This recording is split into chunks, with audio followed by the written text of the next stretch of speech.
This shook me up. The detsification of Russia. Such a queue at Melnichnaya. How did the Ukrainian defense forces find the Achilles heel of the occupiers? Turn attention. Note that Belarus has limited the export of petroleum products. How did the Kuril Islands and Sakhalin remain without fuel? And the people there, well, the people there will somehow scratch themselves. They are used to it. And does this threaten the wallet of the bunker dictator? Now on Putin. Now, I think, there is such significant pressure on Putin. We analyzed how the strikes on the Russian oil industry will affect the war in Ukraine. Oh, it flies, my dear. Queues at gas stations from Kaliningrad to Sakhalin. In short, this is the situation in the alliance. Columns in Crimea. Elteki again interruptions with 95th gasoline. It smoked, where they gave no more than 10 liters per person. Gasoline has completely disappeared. Such a queue at Melnichnaya, right on your way. The world's gas station is gradually losing its title. And all thanks to the strikes of Ukrainian drones on MTZ and oil pipelines. Oh, it's flying, my dear. The geography of the strikes is amazing. 10 oil refineries in August alone. Afipsky, Kuibishevsky, Novoshakhtinsky, Sizerinsky plants that supplied the army of occupiers in the south are burning. That shook it up. Urasti in the scenes. It is possible to hit everything, but what is located near the front line and from where the most widely used fuels and lubricants arrive most quickly to ensure the conduct of military operations by the Russian armed forces? Well, we hit them. We hit them with the harvest. But why are the plants burning in the European part of Arafia, and there's a deficit all the way on Sakhalin? I think there is populism. I think there is some populism in the sense that Moscow, the Leningrad region, the European part of Russia should be provided with priority, and their people will somehow get over it, and they are used to it. They cannot get used to it. The second reason is the huge distances within Russia itself. There. In the Far East there's a whole bunch of empty tanks, because fuel was driven there, it was unloaded there, and the railway does not want to drive empty ones back. Logistics is another Hill's heel of Russia. Either their substation that supplies electric locomotives catches fire, or Ukrainian intelligence officers mine a large railway junction. It is precisely these good drones that attack fuel tanks in the occupied part of the Zaporozhye region and Crimea. Your tactics of destruction are absolutely correct. Absolutely correct tactics for destroying those batches of fuel that are transported by rail to the occupied territory of Ukraine in order to fuel the Russian occupation forces. Now there is a catastrophic shortage of fuel for the south of the Russian Federation, especially for the occupied territories. And the occupiers themselves admit this. True, they explain this by objective reasons. At the same time, of course, there are problems with fuel. Here, unfortunately, I want to say that our production volumes at 3 plants in the south of Russia have been significantly reduced for objective reasons. Well, the gasoline that reaches Crimea is of amazing quality. Separately, 95th, separately, 90, 95th, 92nd. But on TV they are trying to convince Russians that the shortage is seasonal. They go on vacation too much in their own cars.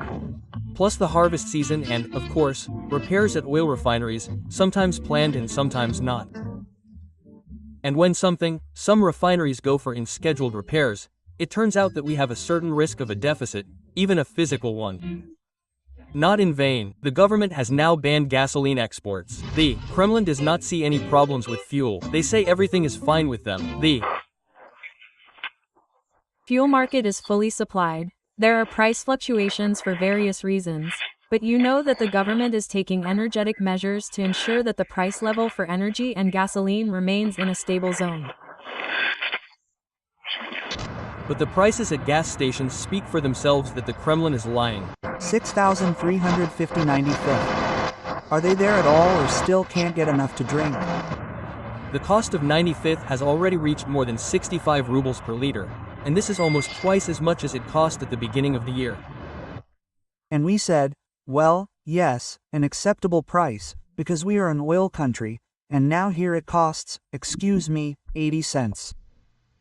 So, for a second, like in cheap, but Europe, there, in Spain and Austria it cost. Problems with gasoline may arise not only in the Far East or the south of Russia, but also in the capital. And for this you do not even need to break through the air defense, which was dragged to Moscow from all over the country. The costs of attacks on the Moscow oil refinery from the air, I believe that they will simply be inappropriate and drones can be sent to other targets.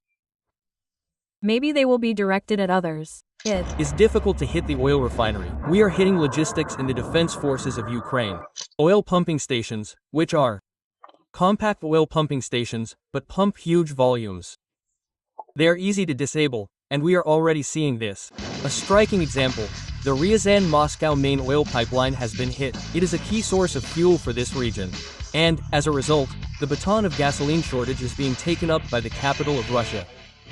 The fuel is produced there, say, at a plant somewhere in the center of Russia. It does not get to the end consumer by some magical means. It goes through a number of links, through temporary security at various fuel depots. It is stored there for a short time and then reloaded. It can also be from a product pipeline. A product pipeline, for example. Well, the most painful blow was to one of the largest and most powerful oil pipelines of peace friendship, on which Russia earned 50 million euros daily. This fuel artery has stretched for more than 8,000 kilometers since Soviet times. And the Ukrainian defense forces have discovered a weak spot in friendship. It is in the Bryansk region. And they killed two birds with one stone. The fact is that since the 22nd year Hungary together with Slovakia paid Russia almost $5.5 billion for oil. And precisely thanks to the friendship that Putin's loyal friend Orban values so much. We have always maintained friendship with Hungary, but now the existence of friendship depends on the position of Budapest. The Kremlin's second problem is how to replace the loss of its own gasoline on the market. And here another friend of Putin, Alexander Lukashenko, could help. But the blow to UNECA cuts off supplies to the largest oil refinery in Belarus, the Mazorsky plant. Pay attention that Belarus, please note that Belarus has limited the export of petroleum products in recent days. This suggests that they can still develop the technological reserve that is at least 2 weeks at the plants. And why sell to Putin cheaply if you can sell abroad expensively? Lukashenko reasons. He is now looking from the point of view of providing the domestic market. Well, then, the point of selling to Russia at a low price is not as attractive as transporting it somewhere to sell abroad. Lukashenko's regime also needs money. But the most valuable thing for us is the northern branch of friendship, the so-called BPS-2, which pumps oil to the Baltic Sea. The service is very important. The service is very important because it has become the #1 export point for Russian oil and liquefied gas. It is in the service that the tankers of the so-called Shadow Fleet are filled with oil. Over the past week, Russia exported 320,000 barrels less by sea than in the previous week, and this is already a big blow to the war budget. This is one of the most powerful channels for the export of Russian oil. Accordingly, this is the source of money for Russia's military budget. And when this flow of oil stops, the flow of money and the flow of money stops accordingly. Money disappears not only from Putin, but also from ordinary Russians. Gasoline is more expensive. Everything else is becoming more expensive, they say in Institute for the Study of War. Rising fuel prices push up inflation, weaken purchasing power, and are fraught with macroeconomic instability. Diesel is a fuel used in industry, which is used in the agricultural sector, a sector that is used for the army. They produce it twice as much as they need. True, not everything drives, floats, and flies. It is on diesel that both aviation kerosene and special oils must be used. For example, if we take, for example, tank transmissions or the same helicopter gearboxes or the gearbox of the same 295 MS bomber, these are specific mechanisms, and they require not some ordinary lubrication, but special oils. The so-called SVO must be stopped out loud, Putin's entourage tells his entourage. After all, soon Russia will run out not only gasoline, but also non-fuel and oil. Right. Now, I believe, Putin is under significant pressure from the point of view that this must be stopped. But this pressure is coming from a very limited circle of people who watch and have more strategic thinking. There is nothing to say about the reputational blow. Russia, which was called a gas station country, was left without gasoline. So queues at gas stations, coupons and surrogate fuel for drivers are just the beginning. To be continued. 3 cars filled up at Rusoil. Well, that's it, not a single one starts. Konstantin Pavlov, ICTV Facts of the Week. Let's go. In a column. I'll go straight into a column. The dizzying dive of Russian aviation. Another one. Dozens of planes lined up. 50 canceled flights. Thousands of passengers stuck in airports. They say that we will be here for another 2 days. And also the mysterious suicide of the local transport minister after the launch of the carpet plan for the Russian Federation. Thank you for your attention. The report is finished. What does the aviation collapse caused by our defense forces mean for Russia? See below. Why don't you give us a hotel? It is not tourists who ask for a room with a sea view. This ordinary Russians beg for a night's stay at a local airport hotel. They refused to give them a place. She didn't make it to the coast because her country was waging an occupation war. It happens. The boomerang sometimes comes back. And then instead of fancy apartments, she spends the night on the floor right at the airport. Without a blanket, without a flight, without a boarding gate. Because the carpet plan is a special Russian service. Drones fly, but planes don't. For those Russians who are smarter, it turns out that this game can definitely be played by 2. It's burning well. People should be beautifully working beautifully now. And no, you heard right, she really is happy about the strikes of Ukrainian drones. Only our drones are not striking residential buildings, but military factories. Falling, even a fig. Well, even Dasha took it off. I'll throw it to you now. It's the 3rd time. Just yesterday, Russian drones were being assembled here for strikes on us. Today, these factories themselves are becoming a legitimate target for Ukrainian drones. And experts say that the Russians will have to get used to this. A drone, for sake, a drone. Holy. This footage is from Izhevsk. The Russian rear is 1,300 kilometers deep from Ukraine. A Ukrainian drone has arrived at the Kupol plant, where the Tor and Osa air defense systems and drones for strikes on Ukraine are produced. And ours. At first, our range was 1,000, now it's more than 2,000. Each new strike starts a chain reaction. Airspace is being closed. Russian airports are being paused one after another. A carpet plan is being conducted in the regions, and here the occupiers are no longer laughing. It's just awful. It's just brutal. From July 5th to 7th, Ukrainian drones staged a real drone marathon over Russia. According to local propagandists, almost 1,000 hellish machines were circling in the air, like a cheerful flock of hostile insects. As a result, a complete aviation collapse. Russia was trembling. Russia sincerely believed that we did not have long-range means, that we would not go down this path. We will throw a wrench in this. The 2-day stop of aircraft in the Russian Federation was dubbed temporary restrictions. But our operatives categorically disagree with this. They promise the Russians a regular aviation collapse until they get out of Ukraine. Come down. Yes, as soon as I push everyone away, I will go. The first blow was taken by the Moscow air hub Domodedovo, Vnukovo, Sheremetyevo. Almost 200 canceled flights. Just the situation at Sheremetyevo airport. These are all people on departure. That is, even escalators have been installed. It's brutal. Almost synchronously, airports in St. Petersburg, Yekaterinburg, Kaliningrad and Nizhny Novgorod froze. In total, more than 10 closed airports throughout Russia. 2 hours we are over Moscow was still circling. As a result, we were supposed to land at Sheremetyevo, landed at Vnukovo and missed our 8-hour flight. The carpet plan was supposed to cover the sky, but instead it covered the entire Russian aviation system. The flight in Nizhny Novgorod was delayed by 20 hours. Now they say that we will be here for another 2 days. This is the situation. Someone is already asleep there. Here it all looks like everyone else. Absolutely everyone is delayed. Canceling or delaying a flight not because of bad weather, but in order not to accidentally shoot down your own passenger plane. This is a new level of covering the sky. Russian air defense is now not sure whether this is a drone in the sky or a Boeing in Sochi. And here is fresh confirmation for you.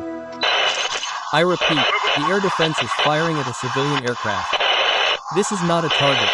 There are people here. I repeat, the civilian aircraft was mistaken for a UAV. Recorded. It was a regular Minsk-Moscow flight. But the Panzer air defense system confused it with a drone and opened fire on the passenger side right on the approach to Sheremetyevo. The plane miraculously received only minor damage. It is easier for them to close the entire airspace and shoot at everything that flies. And for Russia this is critical, because most regions are connected only by air, for example, to the Far East. It takes a week to travel by train. And now just a few Ukrainian long-range drones in the sky, and half of Russia is already sitting on their suitcases or sleeping right in the corridors of the terminals. Collapse at Russian airports. After drone attacks, hundreds of flights have been changed. State aviation could not withstand. Almost 500,000 passengers are trapped. 43,000 tickets have been cancelled. 485 flights have been cancelled, almost 2,000 have been delayed. This is Sparta. The damage, according to local aviation experts, has already exceeded $250 million. This is the cost of 5 fighters or several bombers. Other experts say the real losses are up to $500 million. And this does not take into account the lost profits of service companies and losses the passengers themselves. Why don't you provide us with a hotel? Because you refuse to provide us with accommodation. How many hotels are there in the cities? There are many hotels around here. I have. No idea. Provide us with a hostel. What should we do now? Wait, if you want. What should we wait for? Our flight? Our flight has been cancelled. Well, let's say Aeroflots aren't flying. People are sleeping on suitcases. Someone has lost their vacation. Someone has lost their money. But while civil aviation is on hold, this benefits the Ukrainian military. There is a very important nuance. Not only civil aviation isn't flying, but military aircraft aren't flying either, and this is the transfer of personnel, weapons and ammunition. For example, there are huge warehouses in the Irkutsk area, and now they are forced to scatter strategic aviation throughout the entire territory of the Russian Federation. While strategic aviation is dispersing across the taiga, civil aviation is still stuck in the terminals, and the Kremlin is reporting formally, supposedly everything is under control.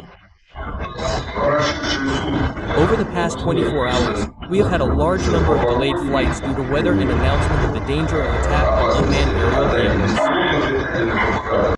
This is the last public appearance of the Minister of Transport of the Russian Federation. After this, rumors began to spread in Moscow. Putin is unhappy with the carpet plan and Starovoy is being prepared for resignation. At the same time, there are news in the media about a possible criminal case, suspicion of corruption since his time as governor of the Kursk region. Apparently, Starovoy needs to prepare for some more serious consequences than resignation. But much more serious, just a few hours after the Yukazated is found dead.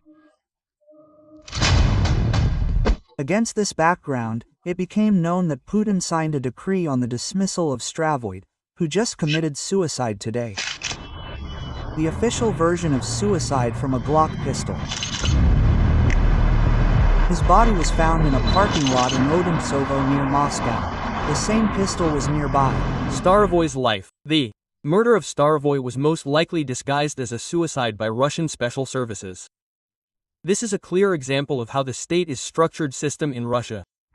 They always need to find a scapegoat. Almost immediately after the death of Starovoy, Putin appoints a new Minister of Transport. He is the former deputy of the deceased, Andrei Nikitin. I would like to suggest that you take another step forward on your career ladder. We tried to check whether the newly appointed minister was presented with the same award Glock, but, unfortunately, there is no such information in open sources. Ready to work with full dedication. Good, to work with full dedication. When the armed forces of Ukraine regularly deliver explosive gifts to military enterprises near Moscow, it already sounds like a black joke. The world is sad. While Russia terrorizes Ukrainians with missiles, bombs and drones, Ukrainian long-range drones monotonously and relentlessly continue to destroy military facilities deep behind enemy lines. Experts are convinced that there will be even more such aviation collapses at Russian airfields. The Moscow region. Moscow and Leningrad regions are regions saturated with industry. Therefore, I believe that relying exclusively on these facilities is effective, and the blocking of air traffic is only a side effect. Last month alone, the plank cover was declared across Russia 139 times. Ukrainian drones paralyzed the work of 32 Russian airports. And the further, the more often Russia closes its own skies. And this means only one thing. Our special services have found one of the most painful points of Russia, its total dependence on air traffic. In a country with gigantic distances, where a train to some regions takes 3 to 4 days, an airplane is not a luxury, but the only means of transportation. A drone really flies. When the main aviation hubs of the empire are paralyzed, the entire system begins to shake. The closure of capital airports is especially critical. After all, we know that Moscow is not Russia. But it is in Moscow that key decisions and a barometer of political sentiment are concentrated. This means that this is a blow not only to the infrastructure, but also to the center of government of the country. Vitaly Afanasyenko. Facts. M.